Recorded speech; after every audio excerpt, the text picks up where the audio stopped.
Now we will discuss about the oogenesis process, that how oogenesis occurs, right? Like spermatogenesis, oogenesis also is divided into three phases, right?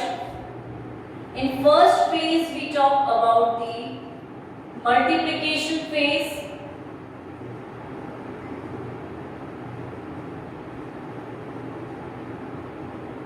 Second phase is the growth phase.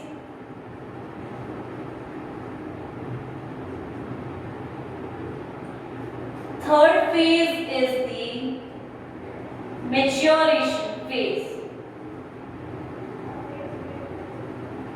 Right?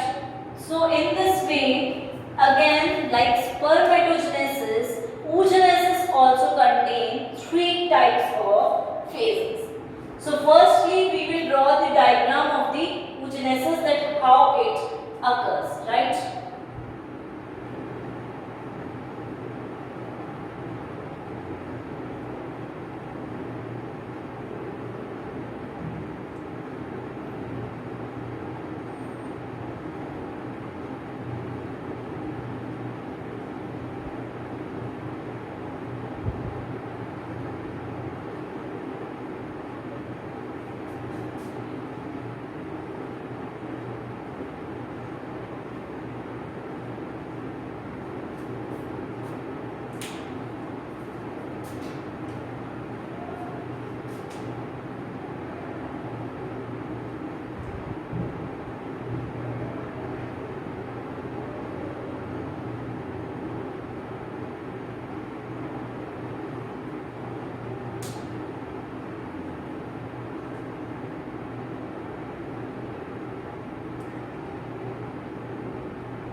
In this way, we can say that oogenesis process occurs. Now, what are these things? These are primordial germ cells, right? And they are diploid in nature. Then we say that these are oogonia, which are again diploid. This is primary oocyte diploid. This is secondary oocyte, and this is first polar body. This is second polar body, and this is mature ovum, or we can say ooted, right? So in this way structures are formed. What we see first is the first phase, that is multiplication phase, right? In multiplication phase, what happens? From, we can say, germinal epithelium of the ovary, primordial germ cells are present there, and from there they come out into the ovary. They just lie down at the middle of the ovary, right? And these germ cells then divide mitotically. So what activity occurs here is mitosis, and as a result it is an equational division, so it forms so many oogonia, right, which are diploid in nature, right? They contain two sets of chromosomes. Now, in multiplication phase, what is occurring? Multiplication is occurring of the primordial germ cells, and oogonia are forming, which are again we can say diploid in nature. So, in this phase, only and only mitosis process occurs. Now, when we come to second phase, we already talked about multiplication phase just like spermatogenesis. Now, when we talk about second phase, that is the growth phase. Now we come to the growth phase. This is the growth phase, and we can see second phase of oogenesis. Now, in the growth phase, we observe that these oogonia enter growth phase and attains a large size, and growth of the oogonia occurs. And as a result, primary oocyte is formed here, right? So primary oocyte is formed in the growth phase. Then when we come to the third phase, this third phase is the maturation phase, right?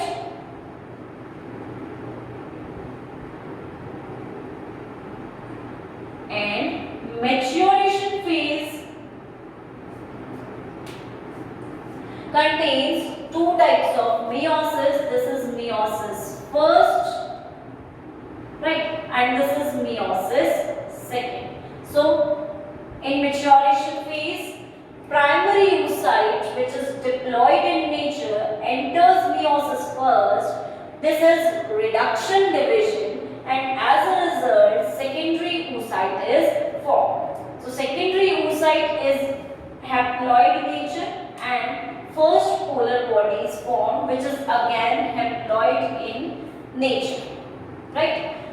Then, after first meiosis, this polar body and secondary oocyte enters meiosis second phase, and as a result, secondary oocyte is already formed. So, from secondary oocyte, mature ovum or ooted is formed. Mature ovum is also known as ooted, right?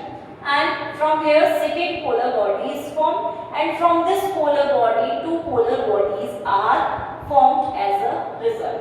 So, in maturation phase only meiosis first and meiosis second occurs. So, all these polar bodies are haploid, as well as this ovum is also haploid. To maintain, or we can say to restore the chromosome number of the organism, they need to be haploid, right? So, we discussed about multiplication phase, just it is like spermatogenesis, and we discussed about maturation phase, it is also just like spermatogenesis, but the only difference there is that here unequal division is occurring. And we say why unequal division, right? Like we say in spermatogenesis there is equal division. One spermatocyte, one primary spermatocyte is forming 4 spermatids. Here also one primary oocyte is forming 4 types of bodies, but they are not in equal size, because we know that the functional form is only the mature ovum or ootate, and all these 3 are not functional form, as they will degenerate and they will not be used in the fertilization process or in the formation of the organism. So only this mature form is used. So we can say from one primary oocyte 4 bodies are formed, but only one is functional, other 3 degenerate. Why this is there? That there in primary oocyte unequal division is occurring, because at the time of growth phase we will observe that here yolk, or we can say food material, reserve food material is formed, right? So if food material will divide into 2 eggs, then how the embryo will be developed? So in order to, we can say, in order to pertain, or we can say in order to retain the food material, we have to take a division process in the reverse gear, or we can say we have to divert the division process from the normal way, right?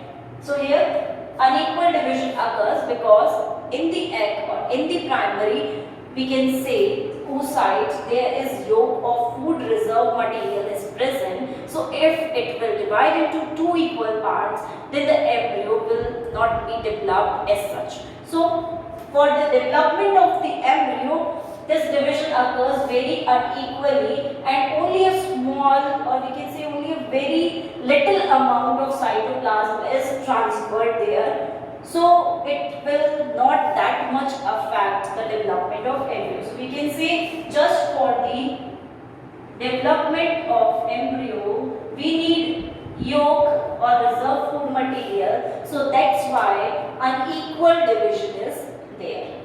And division is must because meiosis first, if it will not occur, then there will be no haploid structure. So division is must, so it is undergoing division, but unequal type of division. So in order to help in the development of the embryo, right? So this, now we will study the growth phase. This is the most important phase of the oogenesis process, right?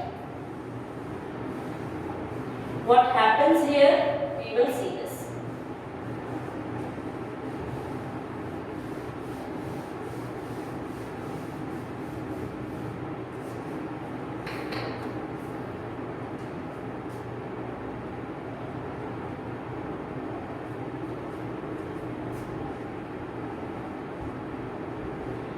Firstly, we say that like in spermatogenesis, growth phase also occurs in the oogenesis, but it is very large in oogenesis process. Like if we observe in frog species, that is Rana pipiens,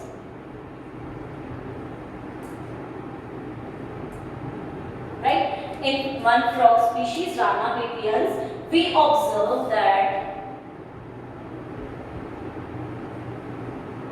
it can take up to 3 years for the growth, right? That means we are saying the growth phase is very large in oogenesis process, right? So it can take up to 3 years for the growth, and now we can say it can attain almost like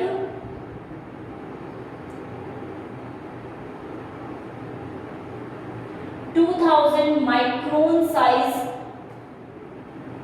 it can attain. So we are saying it can become very large, not just double, we can say 200 times double. It can become during this growth phase, right? So growth phase is largest, we can say, or we can say it is longest, and the primary oocyte attains large size. Right? And we say that these primary oocytes are different in different organisms. That means they are species specific. Every species has a particular size and particular, we can say, diameter of the primary oocyte. In some organisms we say that, like in mouse we say it is 0.06 mm size only of the ovum, right? And in ostrich we say that the size is 75 to 80 mm. So there is a large difference in different species, but they are species specific in a way. Now when we talk about the mouse, in mouse we have seen that 20 microns size was there, and after the growth phase it attained almost 200 microns. So there is a large pattern of growth there. In mammals we consider, in mammals we see that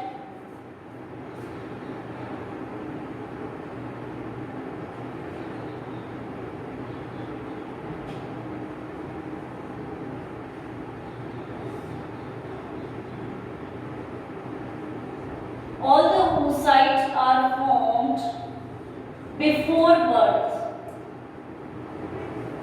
Right? All the oocytes are formed before birth only, and after that they just undergoes maturation division. That means after birth there is no formation of the oocyte, there is no primary oocyte formation. So they just get fixed, or we can say they just get arrested at the prophase stage there. So in this way growth phase occurs in different organisms, and it can be of years, it can be of months, right? It can be of days as well. Like in fowl, as we discussed, it is of just 4 to 6 days, and in these 4 to 6 days only fowl attains a very large size of oocyte, right? So growth phase is like this. And now when we talk about the growth phase, what happens in the growth phase is there are two changes. Right? First change we say occurs in the cytoplasm part, right? And we can say in the nucleus part as well, right? So nucleus also becomes enlarges and grows in size. Cytoplasm also enlarges and grows in size, right?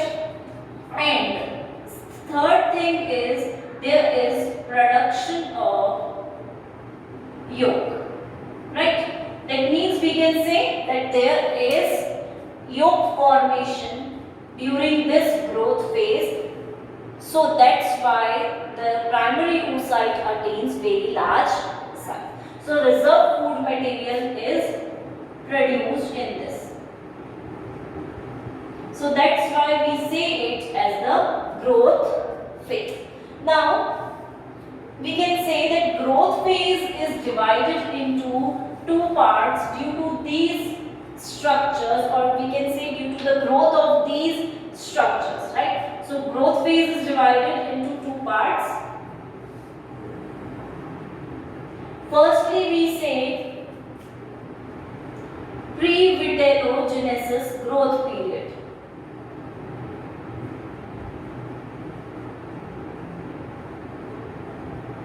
Right? And second is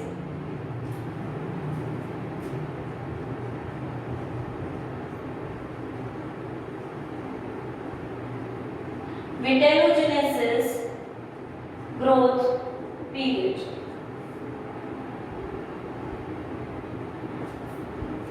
When we say pre-vitellogenesis growth period, that means pre-vitellogenesis just means that vitellogenesis is yolk formation, and before yolk formation what growth occurs comes under the pre-vitellogenesis growth period. That means this is the growth period which occurs just before the formation of the yolk, and this is the growth period in which yolk formation occurs, because vitellogenesis means yolk formation. So in this, other than yolk formation, other structures are formed in this yolk formation occurs. So it is divided like this into two growth phases. Pre-vitellogenesis growth period is again divided into two types, we can say, and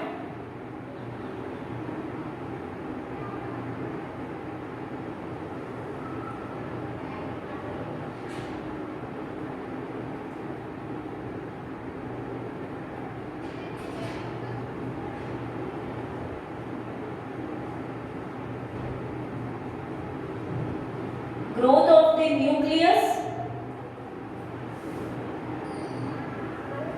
right, and second is growth of cytoplasm.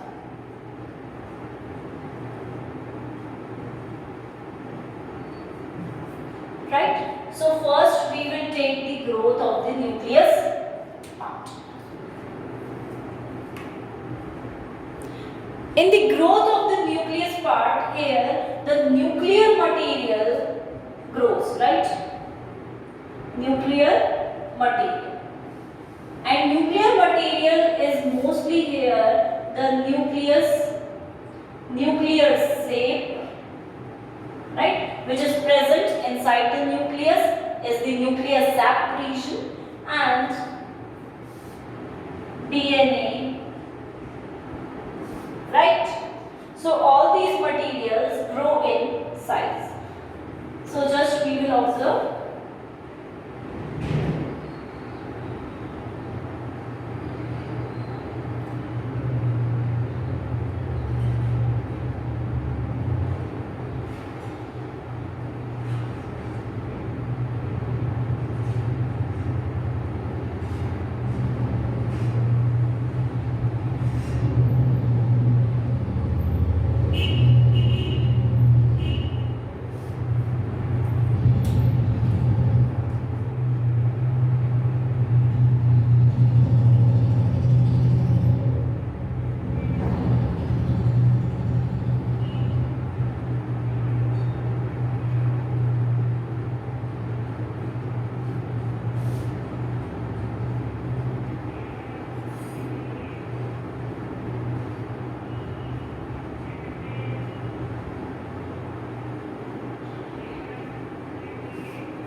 This backbone is the DNA backbone, right? And this portion is, we can say, made up of protein plus RNA matrix part, right? This is the matrix region, and this is chromosomal axis, a chromosomal complex as well. Right, so we say that nuclear sap increase in size or increase in amount, right? DNA increases, and as a result we say that chromosome also increases in size. So chromosome attain large size, and so as a result in oogenesis we say lamp brush chromosomes are present, right? These type of lamp brush chromosomes are present in the oogenesis, and they attain the highest, or we can say fullest size. Now, why we say them as lamp brush chromosomes? Because when we observe these strands, these puffs, right? They are the puffs which have imaginated, or we can say which have been came out along the axis, right? From the axis it has been imaginated outside.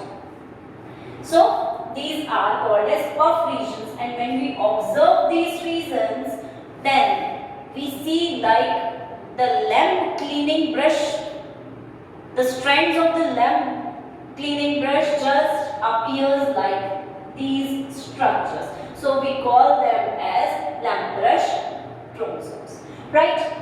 So chromosomes attain its highest diameter, highest size, and become the lamp brush chromosomes. They have the chromosomal axis in between, in middle part, and from the axis emerges out the DNA strand, and outside DNA matrix protein plus RNA is present there. So this type of structure is lamp brush chromosomes.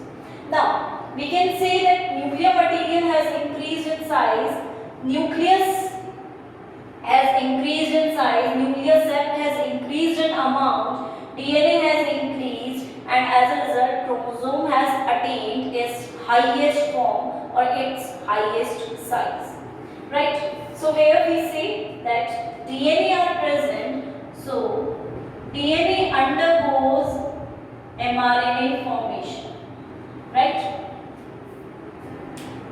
And mRNA mRNA travels to the middle region and mRNA forms protease. Right?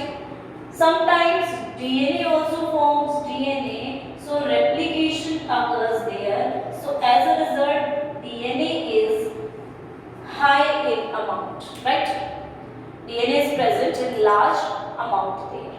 So this type of process occurs there. Now we are saying that some mRNA enters for the protein formation in the middle, but some mRNA is restored there, and these mRNA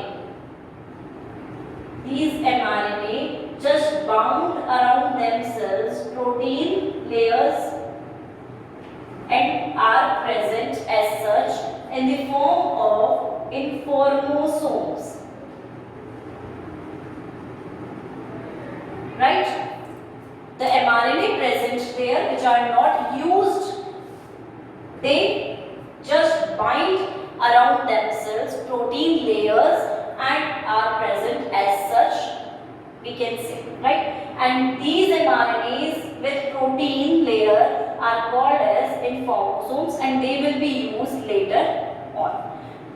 Right? And these proteins are present. Proteins are also forming there, but in very low quantity. But formation of protein is occurring there. So we can say that apart from mRNA, there are RNA also present. Right? tRNA are also present. So during the, we can say, growth of the nucleus, DNA also increases, mRNA, rRNA, tRNA also increases, and as a result protein also increases in size. So that's why growth occurs there in the nucleus part. Right? Now this was about nuclear material.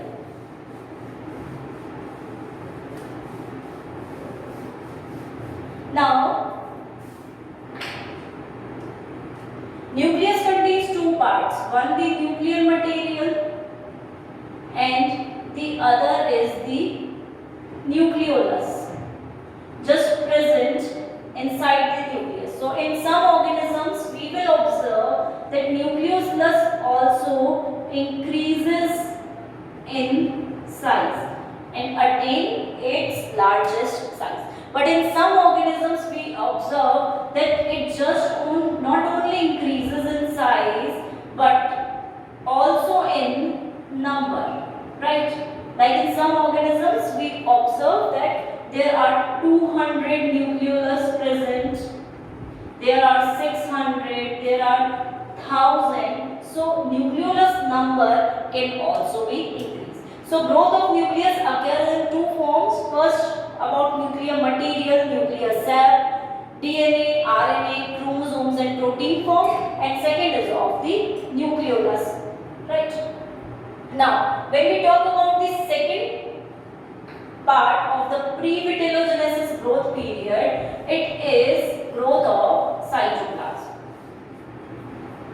And when we talk about the cytoplasm, in cytoplasm different organelles are present.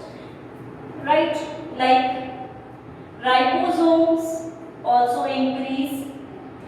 Okay.